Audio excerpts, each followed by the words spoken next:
இயேசு உங்களை நேசிக்கிறார். பிரியமானவர்களே, இந்த நாளில் ஆண்டவர் நம்மளோடு பேசும்படியாய் வேதத்திலிருந்து சில வசனங்களை கூட வாசித்து நாம் ஆண்டவரை அறிந்திருக்கிற விதத்தையும் அவரை புரிந்து கொள்கிற காரியத்தையும் கொடுத்து ஆண்டவர் நம்மளோடு இடைவிடுவாராக. அது தானியேல் தீர்க்கதரிசியின் புஸ்தகம் 3வது அதிகாரம் 1வது வசனம், 9, 10, 11, 12 வசனங்கள். சில வசனங்களை நான் வாசித்து இந்த அதிகாரத்தின் மூலமாய் ஆண்டவர் நம்மளோடு பேசுகிற காரியத்தை பார்ப்போம்.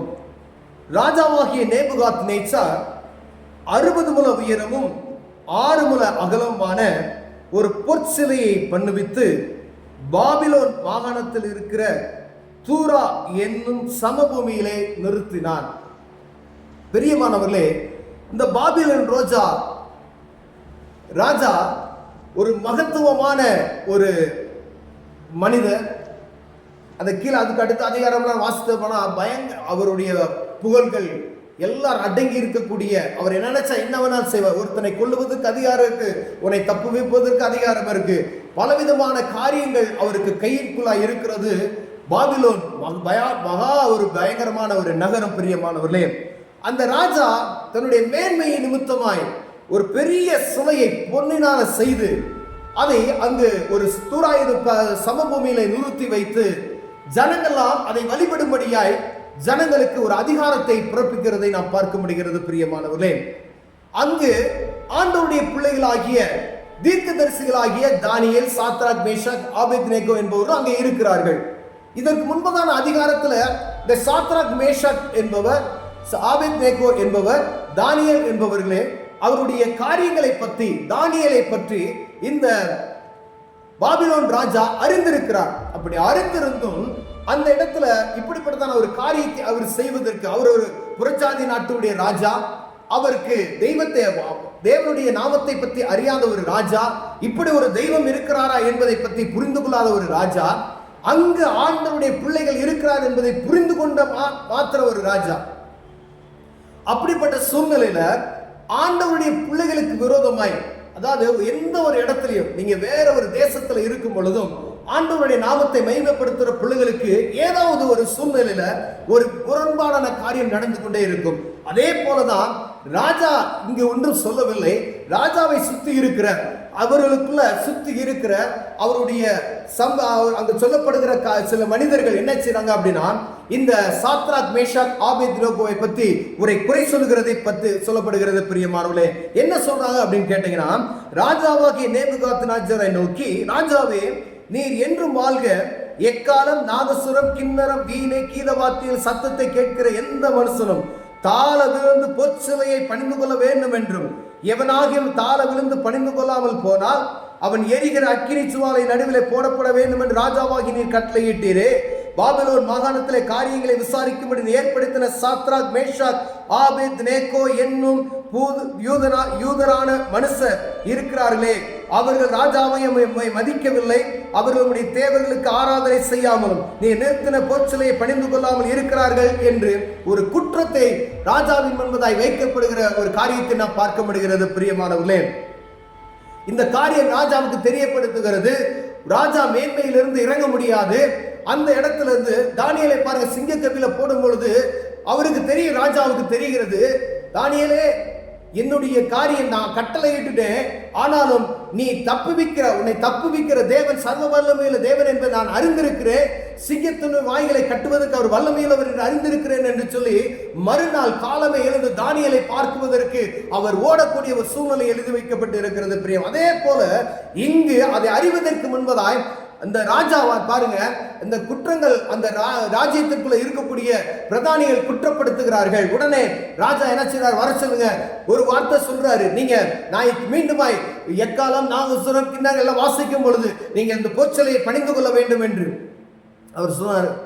சாத்ராக், மேஷாக், ஆபேத்நேகோ சொல்றாங்க, ஆதலா சாத்ராக், மேஷாக், ஆபேத்நேகோ என்பவருடைய தேவனுக்கு விரோதமாய் தூசண வார்த்தையை சொல்ற எந்த ஜனத்தாரும், எந்த ஜாதியானும், எந்த பாசைக்காரனும் துண்டித்து போடப்படுவான், அவன் வீடு எருக்களமாக்கப்படும் என்று என்னாலே தீர்மானிக்கப்படுகிறது. இவ்விதமாய் ரட்சிக்க தேவன் வேறொருவர் இல்லை என்று இந்த ராஜா சொல்லுகிற ஒரு பயங்கரமான சாட்சியை பார்க்க முடிகிறது. பிரியமானவர்களே, பாருங்க, இவர்கள் சொல்லிட்டாங்க, ஆனா அவர்கள் மீண்டுமாய் போய் அந்த இடத்துல அமரும் பொழுது ராஜா சொன்ன வார்த்தைக்கு, ராஜாவே நீங்க எங்களை என்ன செஞ்சாலும் பரவாயில்ல, நாங்கள் வானத்தையும் பூமியும் அண்ட சராசரங்களை சிருஷ்டித்த தேவனை மாத்திரமே நாங்கள் ஆராதிப்போம் என்கிற அந்த காரியத்தை அவர்களுக்கு வெளிப்படுத்தினார். பிரியமானவர்களே, பாருங்க, அதிலிருந்து மந்திரிகளை நோக்கி 3 புருஷரே அல்லவா அங்க சொல்லப்பட்டு இந்த காரியங்கள்லாம் நடக்குது. ராஜா கோபத்துல என்ன செய்யறாரு, அந்த 3 பேர்த்தை தூக்கி நீங்க எரிகிற அக்கினி ஜுவாலையில போடுங்க அப்படின்னு சொல்லுகிற இந்த காரியத்தை, இந்த அதிகாரத்தை நாம் படித்து வந்தோமானால் ஆண்டவர் எழுதி வைத்திருக்கிற காரியத்தை பார்க்க முடியும். எரிகிற அக்கினி ஜுவாலையில போடுகிறார்கள். அப்படி போடும் பொழுது எரிக அவர்கள் தூக்கி போடப்பட்டவர்களே மரித்து போய்விட்டார்கள் என்று வேதம் சொல்லுகிறது.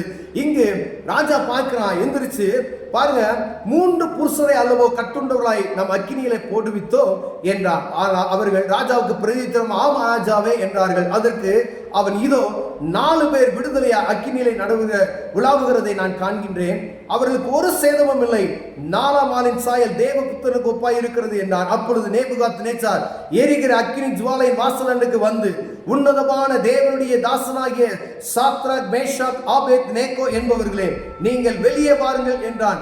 அப்பொழுது சாத்ராக், மேஷாக், ஆபேத் நேகோ என்பவர்கள் அக்கினியின் நடுவிலிருந்து வெளியே வந்தார்கள். பிரியமானவர்களே, எரிகிற அக்கினி ஜுவாலையை போடுகிறார்.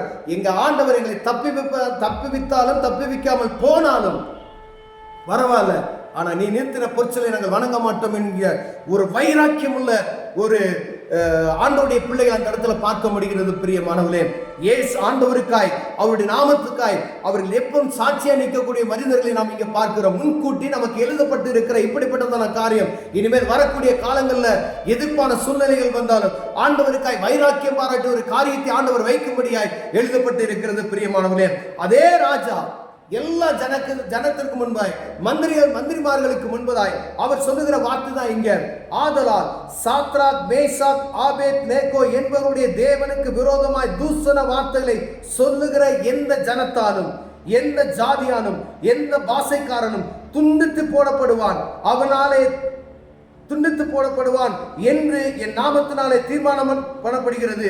இவ்விதமாய் ரட்சிக்கத்தக்க தேவன் வேறு ஒருவரும் இல்லை என்கிற ஒரு பயங்கரமான பறைசாற்றுதலை ராஜா சொல்லுகிறதை பார்க்க முடிகிறது.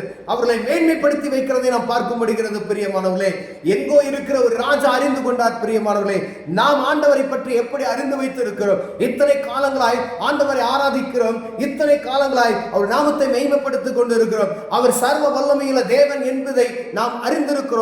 அதை ருசித்து பார்த்திருக்கிறோமா? எந்த வேலையில, எந்த காரியத்தில் ஆண்டவர் எனக்கு அற்புதம் செய்தார் என்பதை நாம் சாட்சி சொல்லுகிற அழைக்கப்படுகிறோமா? இல்லை எனக்கு செய்த நன்மையை பிறர் பார்த்து அவர்கள் சாட்சி சொல்லுகிற நிலைமைக்கு நான் இருக்கிறேனா?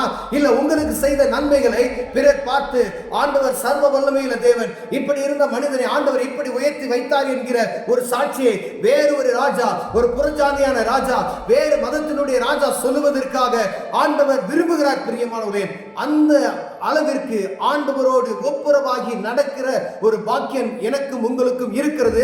ஆனால் நாம் நடக்கிறோமா என்பதை பார்க்கும்படி ஆண்டவர் உங்களோடு என்னோடு பேசுகிறார். ஏதோ சாத்ராக், மேஷாக் என்பவர்கள் அவர்கள் சும்மா போய் நிற்க, அதற்கு முன்பதாய் அவர்கள் தேவனுக்கும் அவர்களுக்கு இருந்த நெருக்கம், ராஜாவின் போஜனத்தில் நான் தீட்டுப்பட மாட்டேன் என்று சொல்லி ஒதுக்கி வைத்த காரியங்கள், அவரோடு தேவ சமூகத்தில் எப்போது அமர்ந்து துதிக்கிற காரியங்கள், ஜபித்துக் கொண்டே இருக்கிற மனிதர்கள் எங்கும் இருக்கிற மனிதர்களை காட்டி வித்தியாசமாய் காணப்படுகிறார்கள். பாபிலோன் மாகாணத்தில் இவங்க 4 பேர் வித்தியாசமாய் இருந்தார்கள். பிரியமானவர்களே, ஜோசியர் இருக்காங்க,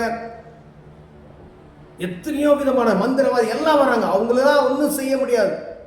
ஆனா இந்த 4 பேர் பயங்கரமான காரியங்களை செய்தார்கள். அதுக்கு ஒரே ஒரு காரியம், தேவனுக்கும் அவங்களுக்கு இருந்த அந்த உறவு, அந்த உறவின் நிமித்தமாய் ஆண்டவருக்கும் அவருக்கு இந்த உறவின் நிமித்தமாகவே ஆண்டவர் அவர்களுக்கு அற்புதம் செய்தார். அவருடைய வைராக்கியங்களை காண்ட பராக்கிரமான பயங்கரமான இயற்கைக்கு அப்பாற்பட்ட அதிசயங்களை செய்கிறதை நாம் பார்க்க முடிகிறது. பிரியமானவர்களே, இன்றும் அவர் உங்களுக்கும் எனக்கும் இயற்கைக்கு அப்பாற்பட்ட அதிசயத்தை செய்ய வல்லமையுள்ளவராய் இருக்கிறார் என்பதை அறிந்து கொள்ளும்படி ஆண்டவர் உங்களோடு என்னோடு பேசுகிறார். அப்படிப்பட்ட காரியத்தை அறியணும்னா தேவ சமூகத்தில் காத்திருந்து புது பலனை பெறணும். அப்படின்னா நம்ம எந்த நிலைமையில இருக்கிறோம் என்பதை ஆராய்ந்து பார்த்து தேவ சமூகத்தில் காத்திருந்து அவருக்கு கொடுக்க வேண்டிய நேரத்தை கொடுத்து, தகப்பனுக்கு கொடுக்க வேண்டிய நேரத்தை கொடுத்து அந்த கிருபையும் அந்த கனத்தை நாம் பெற்றுக்கொள்ள அழைக்கப்படுகிறோம். கண்களை மூடுவோம், ஜெபம் செய்வோம். அன்பின் தகப்பனே, ஆண்டவரே, சாத்ராக், மேஷாக், ஆபேத் நேகோ என்பவர்களை ஆண்டவரே வேதம் எழுதி வைத்திருக்கிற ஆண்டவரே, அவருக்கு செய்த மகத்தான காரியம், கர்த்தர் அவருக்கு செய்த மகத்தான காரியம், வேறொரு ராஜா ஆண்டவரை மேன்மைப்படுத்தி பேசுவதற்கு நீ செய்த மகத்தான ஒரு காரியம் ஆண்டவரே. அதே போல எங்க காலத்துல நடக்கணும் நான் செபிக்கிறேன். இயேசுவின் நாமத்தில் பிதாவே, ஆமென்.